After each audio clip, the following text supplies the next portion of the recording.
And wow, so ito naman guys, yung theme of the month nyo, ito yung pag-abot ng inyong mga pangarap, mga kapiksi, no?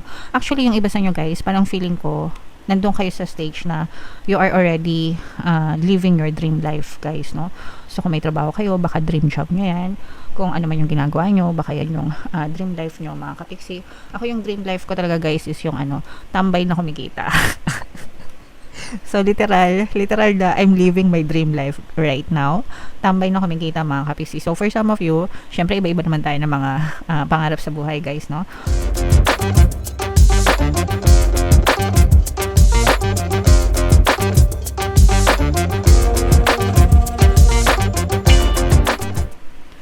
Hello guys, hello Libra, welcome back to Pinoy Pixie Tarot. Ang pamagat ng episode natin for tonight is monthly check-in para ngayong October para sa Libra, Sun, Moon, Rising sign and Venus. In case guys na hindi kayo nakaresonate dun sa ating monthly horoscope for October, pwede nyo panoorin tong video na to guys. Baka nandito yung energy nyo. So unahin natin tong deck na to. Tingnan natin yung mga mensahe para sa inyo Libra.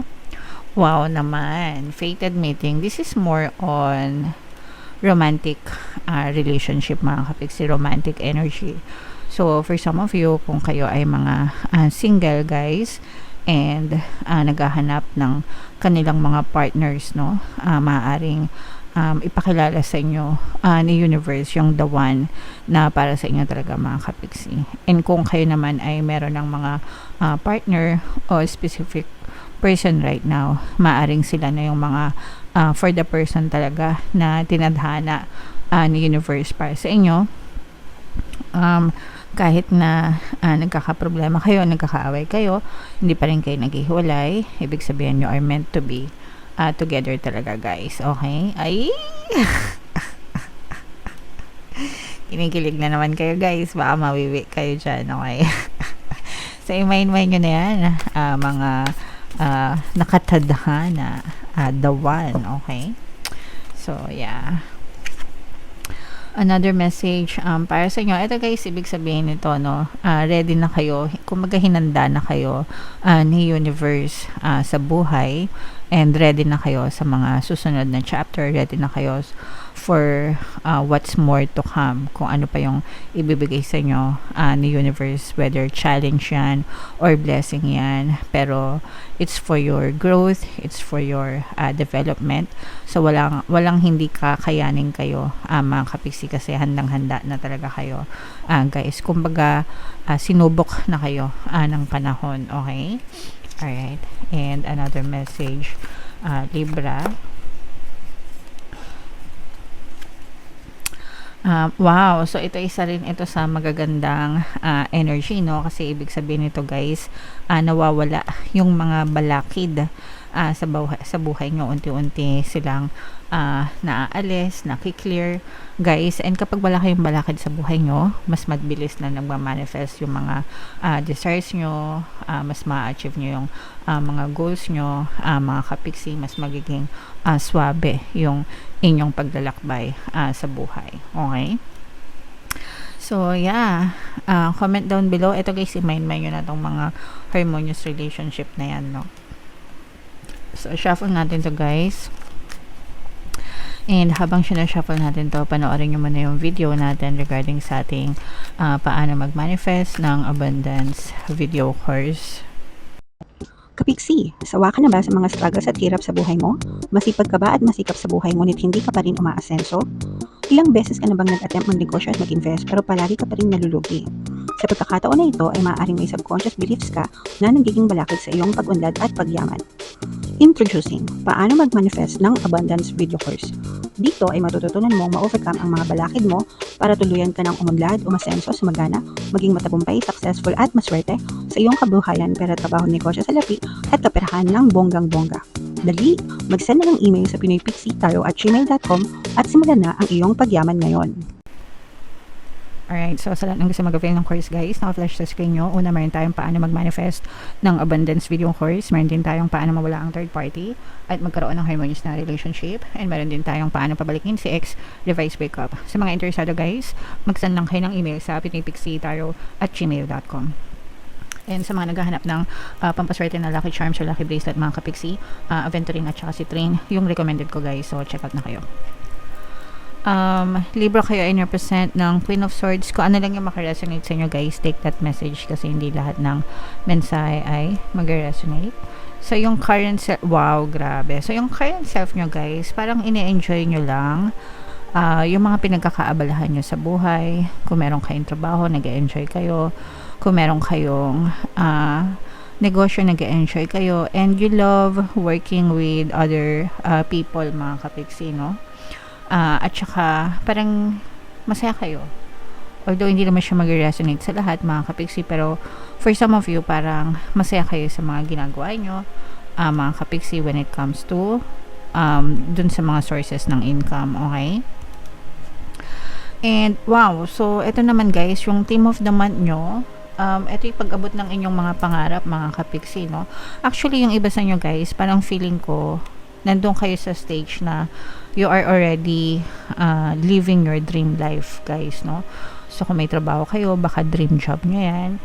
Kung ano man yung ginagawa nyo, baka yan yung dream life nyo, mga kapiksi. Ako yung dream life ko talaga, guys, is yung tambay na kumikita. So, literal na I'm living my dream life right now. Tambay na kumikita, mga kapiksi. So, for some of you, syempre, iba-iba naman tayo ng mga pangarap sa buhay, guys, no? Pero, for some of you, guys, no, kung ano man yung dream life nyo, pwedeng, yun na yung nabubuhay nyo right now, mga kapiksi. And, nakakaramdam ako ng sense of happiness and fulfillment sa inyo, guys. Okay? And yung key goal na gusto nyong i-pursue, mga kapiksi, this is a water sign energy, Cancer, Pisces, Scorpio. For some of you, maaaring may water element kayo sa inyong natal chart, or you may be dealing with another water sign. Pero ito guys, parang you want more, no? You want more of your wishes, you want more of life. Kung meron na kayong, if you are living your dream life right now, kung meron pang more na pwedeng ibigay sa inyo sa universe, tatanggapin nyo siya ng buong buo sa inyong kalooban, guys. Okay? Syempre, sino ba naman ang ayaw ng more, diba?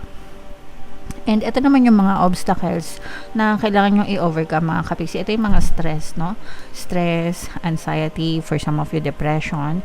Yan yung mga kailangan nyo i-overcome, guys. Kasi negative energies ito, negative vibration, syempre magre-resulta ito ng mga negative na bagay din, no? So, kung ayaw natin itong maranasan, syempre iwasan natin magpa-stress sa buhay natin, mga kapiksi.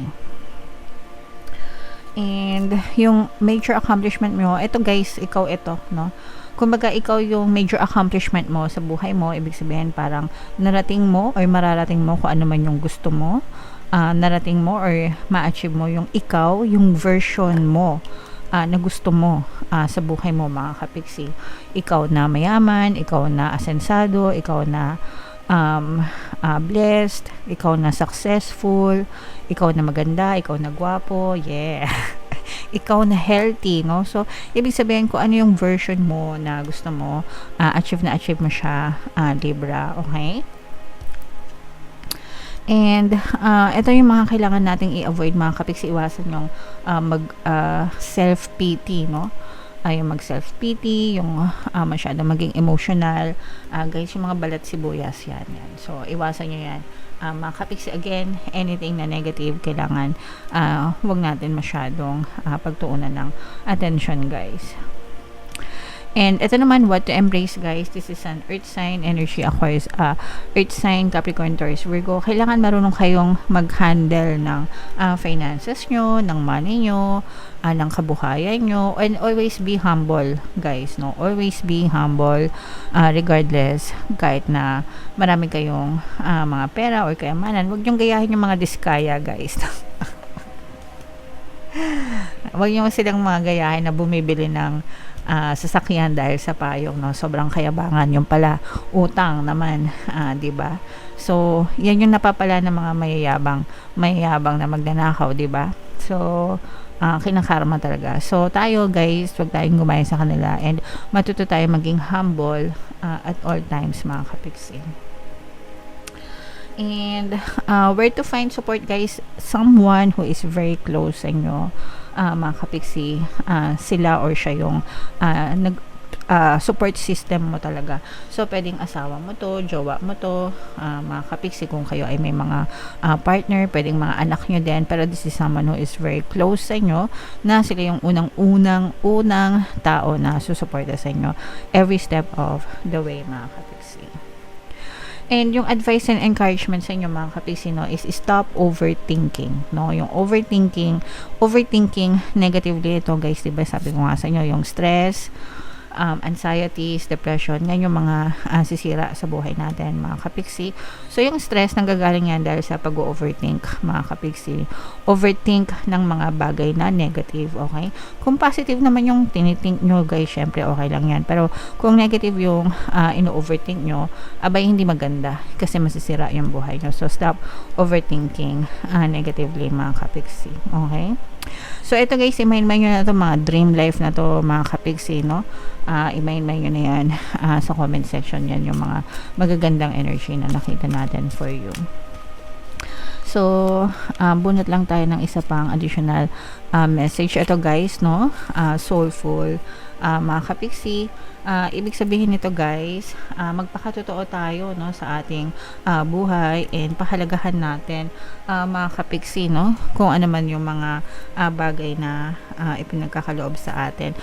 Kumbaga, ibigay natin ng todong-todo yung pagmamahal sa mga bagay na ginagawa natin, malalim, 'di ba? Malalim na connection, malalim na pagmamahal, malalim na feelings sa trabaho natin, sa mga blessings sa buhay natin. So, kailangan mahalin natin ng bonggang-bongga lahat ng pinagkakaloob sa atin, guys. Huwag natin babaliwalain, huwag natin iti-take for granted. Even yung mga tao sa paligid natin na sumusuporta sa atin, kailangan pahalagahan din natin sila, guys. Okay? Even yourself, no? Even yourself, don't take yourself for granted, mga kapiksi. Alright, so comment down below, Libra, if naka-resonate kayo dyan. And ito yung ating 2026 kapalaran, guys. Panoorin nyo na. Ito naman yung ating success stories ng paano mag-manifest ng abundance video course. Thank you for liking, sharing, and subscribing, guys. See you next time. I love you all. Have a nice day. Bye-bye.